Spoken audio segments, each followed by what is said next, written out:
Баршаңызға сәлем. Осы Эноки саңырау құлақтарын дорамадан көріп, дәмі қандай болады екен, жасалу жолы қалай екен деп ойлайтын едім.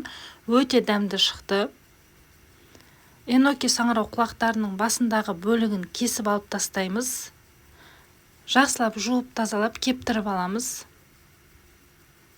Бір дана сарымсағымызды пышақтың көмегімен үстінен басып, өте майда бөлшектерге бөліп тураймыз.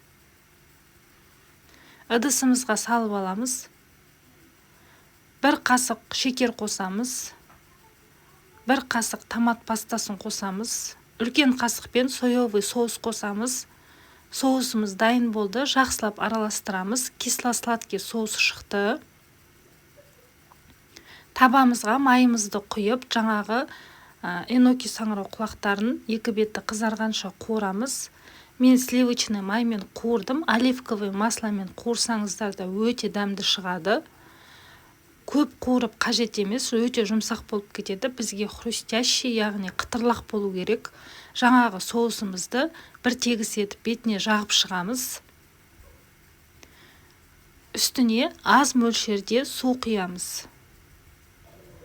5-7 минут көлемінде бұқтырып аласыздар. Осымен эноки саңырау құлақтарымыз дайын болды. Бізге өте қатты ұнады. Парақшам өте пайдалы. Лайк, коммент басып кетіңіздер. Ас болсын.